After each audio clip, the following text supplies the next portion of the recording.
So, ayan na yung ating giant cheesy puto pao. Una, maglagay tayo ng olive oil. Lagay ang bawang. Yun. Lagyan natin ng pampakulay. Tapos lagyan natin ng paminta. Ayan, kunting asin. Haluin. Ilagay ang giniling na chicken breast.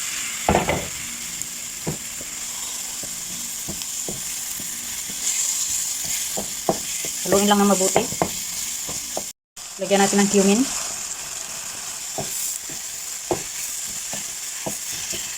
Yan, soy sauce.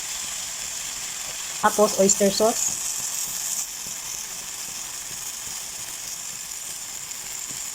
Then, sugar. Haluin.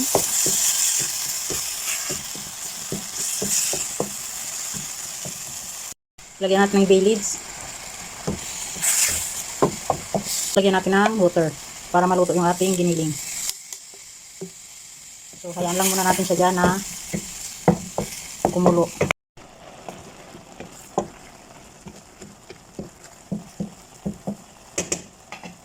Timplahan natin. Sarap. So, ilagay natin itong pampalapot. So, ayan. Okay na to. Ayan, una, maglagay tayo ng 2 itlog.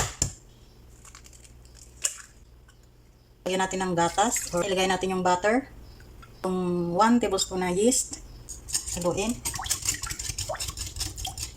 Lagyan natin ng half cup na white sugar. Half teaspoon na salt. Tapos 1 cup na all-purpose flour. Tapos lagyan natin ng 1 teaspoon na baking powder.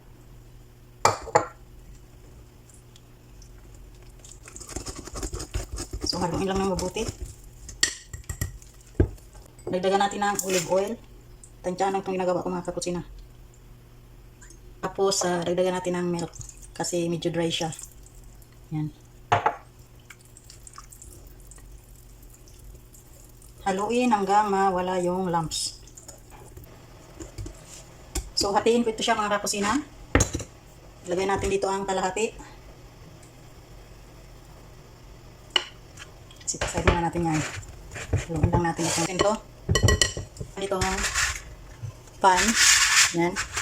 So, hindi nyo makita kasi ganito yan. Drainage ko na siya ng butter. So, ilagay natin dito. Salain natin siya.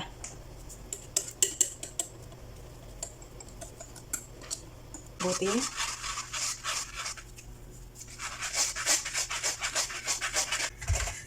So, ayan. Sit aside muna natin siya. Ayan siya. Then, dito naman tayo sa isa. So, lagyan natin siya ng kulay. Itong isa. Ayan. Ito yung pampakulay natin. Kunti lang kasi masyadong dark na yan. So, ayan. Sit aside muna natin siya. Tapos, balik tayo dito. Ito na yung linuto natin kanina na giniling na manok. Chicken breast. So, ilagay natin dito palaman. So, anong niluluto ko mga kakusina? Alam nyo na yan. Yan.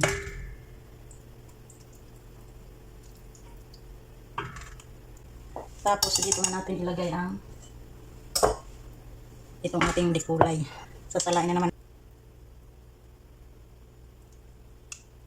Tsaga lang, para-paraan. Ang sasala ako dito, nagpainit ako ng ating steamer. Ayan, dito na siya. So, steam na natin. So, ayan, nakalimutan ko, lagyan pala natin siya ng cheese. Okay.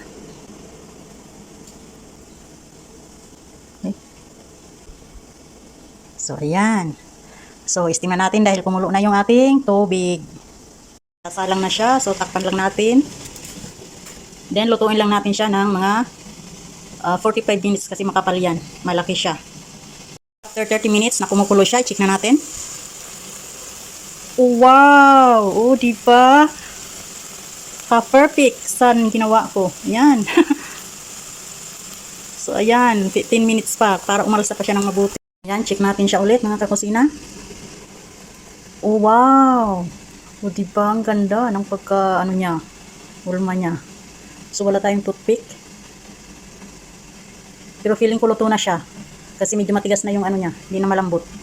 So, at ayan, okay na yan mga kakusina. Grabe, ang sarap. Excited na akong matikman.